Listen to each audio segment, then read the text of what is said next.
കേരളത്തിലെ ഗവൺമെന്റിന് മാത്രമേ മദ്യം വിതരണം ചെയ്യാൻ സാധിക്കുള്ളൂ. ആ മദ്യ വിതരണത്തിൽ ഒരു കണക്ക് ഞാൻ നിങ്ങളോട് പറയാം. വിൽപ്പനശാലകൾ ഇവിടെ കേരളത്തിൽ 309 കേരളത്തിൽ. അത് കർണാടകത്തിൽ 3980. കോൺഗ്രസ് ആണല്ലോ.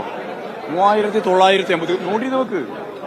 നിങ്ങൾ നോട്ട് ചെയ്യണ്ടല്ലോ, ഇവർ നോട്ട് ചെയ്തിട്ടുണ്ടല്ലോ, റെക്കോർഡ് ചെയ്തിട്ടുണ്ടല്ലോ. അപ്പോൾ ഈക്കോ 309 കേരളത്തിലും 3980 കർണാടകത്തിലും.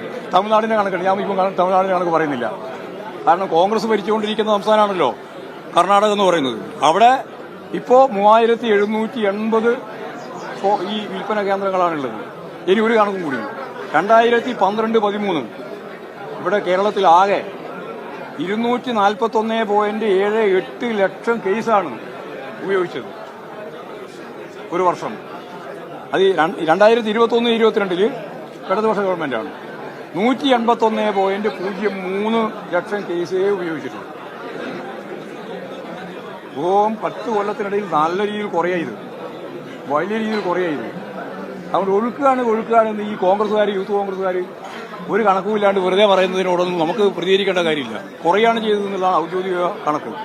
കടത്തുകൂലിയുടെ കാര്യം ഞാൻ നേരത്തെ പറഞ്ഞു. ഏതാണ്ട് 100 കോടി രൂപയ്ക്ക് അതിന്റെ ഭാഗമായിട്ട് കാര്യം ലാഭം കിട്ടും, നമുക്ക് ലാഭം കിട്ടും. പിന്നെ രാഷ്ട്രീയ ദുഷ്ടലാക്കാണ് ഇതിന്റെ പിന്നിലുള്ളത്. വേറെ ഒരു കാര്യവും ഇതിന്റെ പിന്നിലില്ല.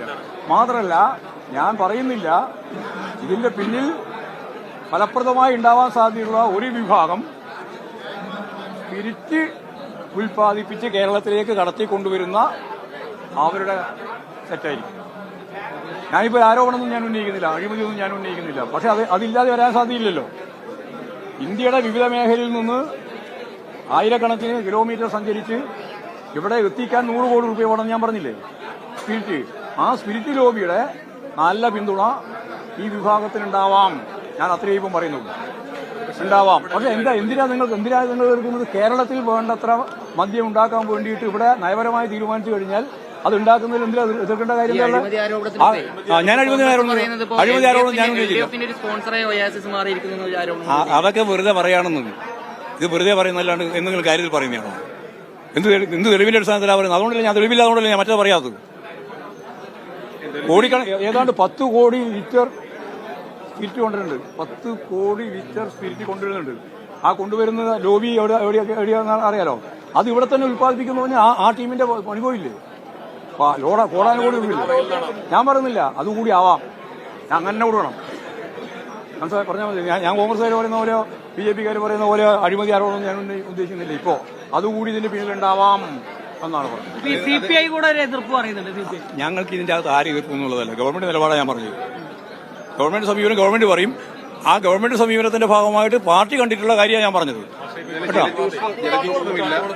ജലചൂഷണം പൂർണ്ണമായിട്ട് നമുക്ക് ഒഴിവാക്കാൻ പറ്റുന്ന അതിന്റെ ഉറച്ച വിശ്വാസം. ഞാൻ വേണമെങ്കിൽ OS കമ്പനിയുമായിട്ട് ചർച്ച ചെയ്യാം. അവർക്ക് ആവശ്യമുള്ള എത്ര വെള്ളം വേണോ ആ വെള്ളം മുഴുവൻ മഴവെള്ള സംഭരണത്തിന്റെ ഭാഗമായിട്ട് ഇവിടെ ഉണ്ടാക്കാം, പാലക്കാട് ഉണ്ടാക്കാം.